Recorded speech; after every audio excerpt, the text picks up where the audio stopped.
Family. आप सबका स्वागत है मेरे YouTube चैनल एक्सोटिक पेट वर्ल्ड में।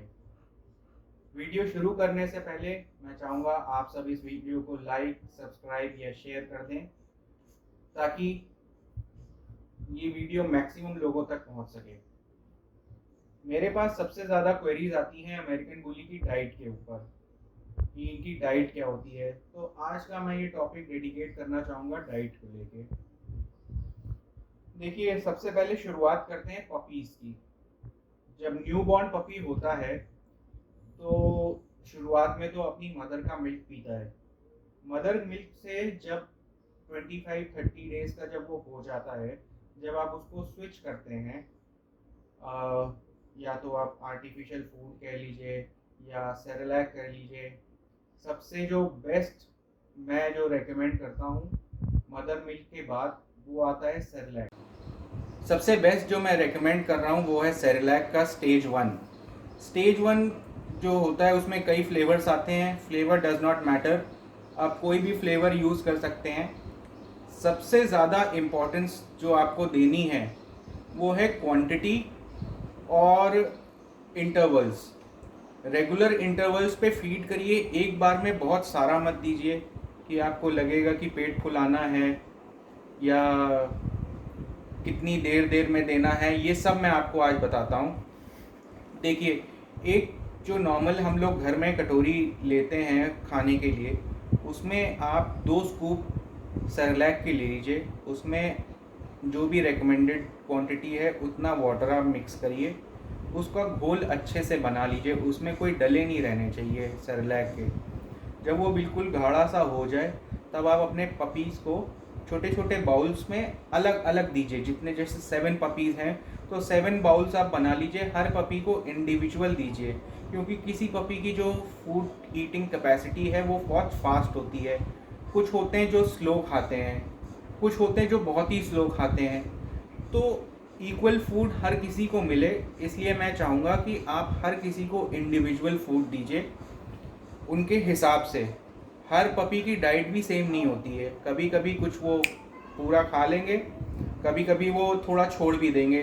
तो जो छोड़ा वो फूड है वो कभी दोबारा नहीं देना है हमें, ये बहुत इम्पॉर्टेंट है। छोड़ा हुआ फूड, अगर डॉग पपी एक बार फूड छोड़ रहा है, मतलब जितना उसका पेट भर गया है, अगर वो दोबारा और नहीं खा रहा है तो वो फूड आपको फेंक देना है, वो दोबारा नहीं देना है। ये सबसे ज़्यादा मेजर इम्पॉर्टेंट पॉइंट है। फिर जैसे जैसे ये बड़े होते जाते हैं आप स्टेज 2 पे आ सकते हैं, स्टेज 3 पे आ सकते हैं।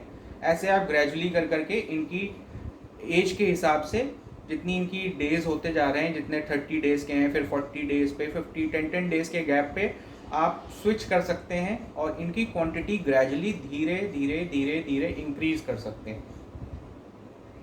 अब ये तो रही पपीज़ की बात।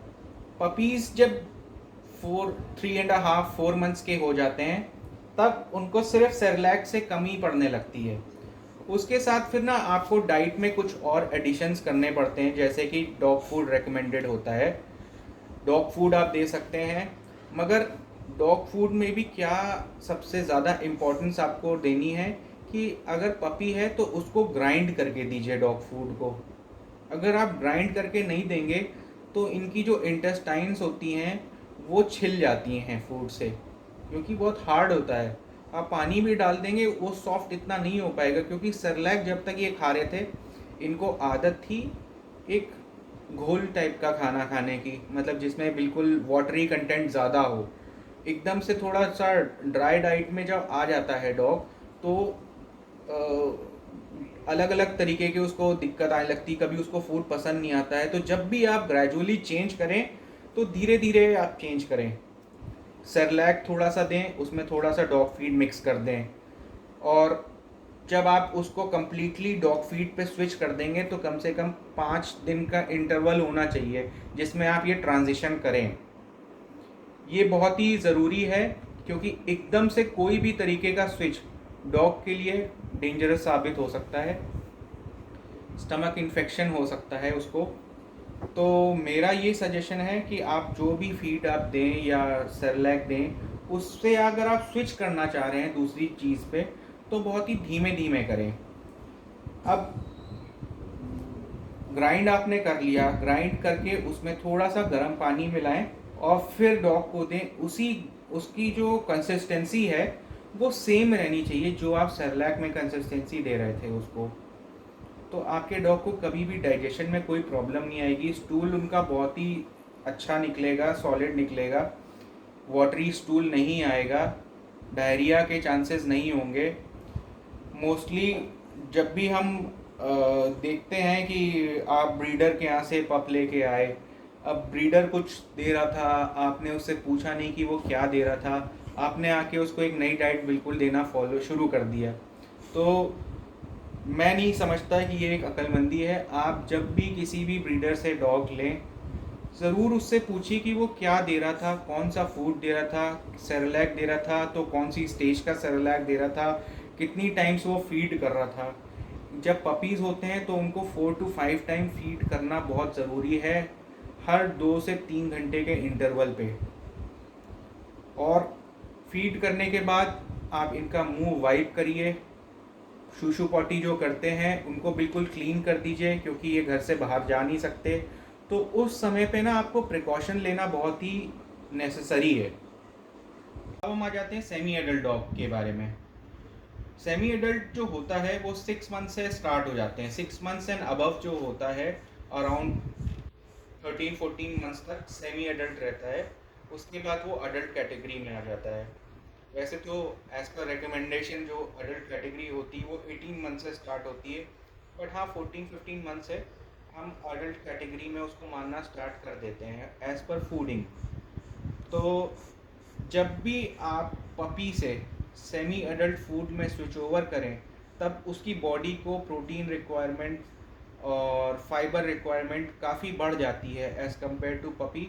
तो उसकी नेसेसिटीज़ को पूरा करने के लिए हमें कंप्लीट डाइट चार्ट देना पड़ता है, जिसमें आप शुरुआत करिए कर्ड और फीड से। उसमें आप बॉइल्ड एग भी यूज़ कर सकते हैं। वो डिपेंड करता है कि आपके पास कौन से साइज़ का डॉग है। अगर माइक्रो साइज़ है तो आप उसके डेली इंटरवल में, आपको पूरे दिन के 24 आवर्स में अगर हम कैलकुलेट करें तो 6 eggs, 250 grams of feed, 500 grams of curd, ये सब चीज़ आप उसको प्रोपोर्शनली, जैसे मैंने कहा था, मिक्सअप करके देना है, अलग अलग नहीं खिलाना है। मतलब आप जो भी बाउल आप ले रहे हैं उसमें आप फीड डालिए, उसमें कर्ड डालिए, उसमें एग डालिए और उसको सब मैश कर लीजिए। अगर अच्छे से मैश नहीं होगा तो डॉग को डाइजेस्ट करने में थोड़ी प्रॉब्लम आती है। अडल्ट डॉग को इतनी प्रॉब्लम नहीं आती क्योंकि उसकी इंटेस्टाइन इतनी स्ट्रॉन्ग हो चुकी होती कि वो डाइजेशन अपने आप कर लेती है, बट पपीज़ को हमें सपोर्ट देना पड़ता है। तो मैं आपको ये सजेस्ट करूँगा कि मैश मेन इन चीज़ जो है फूड में, वो आपको मैश करने पे ध्यान देना है। फूड अच्छे से मैश होना चाहिए। अगर आप नॉन वेजिटेरियन नहीं हैं तो आप उसको वेजिटेरियन डाइट पे भी रख सकते हैं। उसके लिए आपको पनीर आप यूज़ कर सकते हैं। पनीर के साथ साथ इनको पीनट बटर दे सकते हैं, ये बहुत ही अच्छा होता है स्किन के लिए भी और इनकी हेल्थ के लिए भी। आलू आप दे सकते हैं, उसमें स्टार्च होता है, फैट होता है। आप इनको चावल भी दे सकते हैं, आप इनको रोटी भी दे सकते हैं, बट ध्यान ये देना है हर चीज़ मैश होनी चाहिए। ये नहीं कि आपने रोटी के 4 टुकड़े किए डाल दिए, अंडे के 2 टुकड़े किए डाल दिए, या पनीर के 4 टुकड़े काटे डाल दिए, ऊपर से दही ऐसे ही ऊपर से डाल दिया और वो कुत्ता खाएगा तो पेट में अपने आप मिक्सअप हो जाएगा। ये सोच बहुत ही गलत है और यहीं से ही बीमारी का स्टार्टिंग पॉइंट होता है। दूसरी बात सबसे ध्यान देने वाली ये है कि यूजुअली हम लोग देखते हैं कि हम लोग खाना खा रहे होते हैं तो अपना ही खाना डॉग्स को दे देते हैं। हम अगर चिकन खा रहे हैं तो हड्डी उठा के दे देते हैं। ये सबसे डेंजरस चीज़ है। हड्डी कभी भी नहीं डॉग को देनी चाहिए, वो इनके गले में फंस सकती है, इंटेस्टाइन डैमेज कर सकती है। इसलिए अपना जो हम ह्यूमंस का जो खाना है जिसमें सॉल्ट कंटेंट होता है, शुगर होती है, ये सब चीज़ें कभी भी डॉग के लिए रेकमेंडेड नहीं है। इससे आप अपने पेट को कोई फ़ायदा नहीं, नुकसान ही दे रहे हैं। और एक बहुत इम्पॉर्टेंट पॉइंट है, जिस कंटेनर में आप डॉग को फूड देते हैं वो अच्छे से डेली साफ़ होना चाहिए। डॉग्स का सलाइवा हमेशा जब वो खाते हैं तो उस कंटेनर में लगा होता है। अगर आप उसको हर मील के बाद क्लीन नहीं करेंगे, उसमें बैक्टीरिया डिपॉजिट होंगे, उसमें अलग अलग तरह के जर्म्स पैदा होंगे जो इनके पेट में वॉर्म्स जाके एंड में बनेंगे और जिससे बहुत सारी प्रॉब्लम हो जाती हैं। इसलिए डीवर्मिंग टाइम टाइम पे करिए डॉग की। उसको फूड जब भी आप दें एक क्लीन कंटेनर में दीजिए। मुंह हमेशा साफ़ कर दीजिए खाने के बाद, क्योंकि ताकि स्किन इन्फेक्शन या कोई प्रॉब्लम ना हो उसको फेस पे। स्पेशली अमेरिकन बुलीज़ जिनका फेस थोड़ा पंच में होता है, ज़ीरो मज़ल डॉग्स होते हैं, तो इनकी ना चोंच नहीं निकली होती है। जैसे रॉटवाइलर आप कंसिडर कर लीजिए, जर्मन शेफर्ड कंसिडर कर लीजिए, इनकी ना चोंच होती है, इनका मज़ल थोड़ा बाहर होता है, तो ये ईज़िली खा लेते हैं। अब इनका क्या है, ये बिल्कुल फ्लैट फेस होते हैं या बहुत ही वन फिंगर मज़ल या टू फिंगर मज़ल डॉग्स होते हैं। इनके जब भी ये खाना खाते हैं तो ये पूरा फेस पे चिपक जाता है खाना। तो खाना खाने के बाद एक वेट टॉवल लीजिए, उससे पूरा फेस साफ़ कर दीजिए। बाउल तुरंत साफ़ करिए खाना खाने के बाद और उसे अंदर रख दीजिए, ताकि उसमें कोई भी मक्खी मच्छर या कोई भी तरीके का कीड़ा वीड़ा ना बैठे। अब अडल्ट कैटेगरी की बात करते हैं तो उसमें इनकी डाइट में होना क्या क्या चाहिए और क्या क्या हम इन्हें दे सकते हैं। इनको डेली 500 ग्राम्स ऑफ फीड चलेगी एक टाइम पे।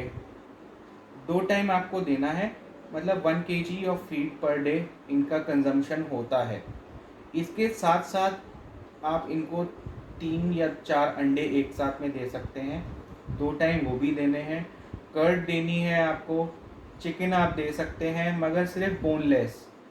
आप इनको बीफ भी दे सकते हैं अगर आप खाते हैं तो। बीफ सबसे best source of red protein है, रेड मीट है। दूसरा, आप अगर नॉन वेजिटेरियन नहीं हैं तो मैं अब आपको बताता हूँ कि आप इनको वेजिटेरियन में क्या क्या दे सकते हैं।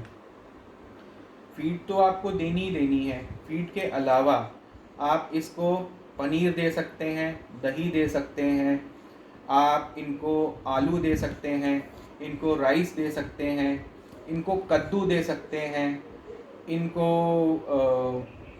आप फ्रूट्स दे सकते हैं जिसमें आप इंक्लूड कर लीजिए बनाना और पपाया, और इनको आप एप्पल भी दे सकते हैं। बस एक चीज़ का ध्यान रखना है कि ग्रेप्स नहीं देने हैं आपको। ग्रेप्स इनके लिए रिकमेंडेड नहीं है, इससे इनका खून पतला हो जाता है और कई बीमारी भी हो सकती हैं। वेजिटेबल्स की बात करें तो आप ग्रीन वेजिटेबल्स कोई भी दे सकते हैं, जैसे पालक दे सकते हैं इनको, और मेथी, बथुआ, आप कोई भी ग्रीन वेजिटेबल्स इनको मिक्स करके स्टीम करके दे सकते हैं। याद रखिए, इसमें आपको कोई भी तरीके का नमक या शुगर ऐड नहीं करना है या कोई मसाला नहीं डालना है। हल्दी का थोड़ा सा आप यूज़ कर सकते हैं क्योंकि वो एंटीबैक्टीरियल होती है और स्टमक के लिए अच्छा होता है। तो ये थी आज की वीडियो जिसमें मैंने आपको इनकी फीडिंग के लिए बताया है। नेक्स्ट वीडियो के लिए स्टे ट्यून, मेरे चैनल को सब्सक्राइब, शेयर और लाइक ज़रूर करें। ऐसे ही इंटरेस्टिंग टॉपिक्स के साथ मैं आपको दोबारा मिलूँगा। Thank you. Have a nice day.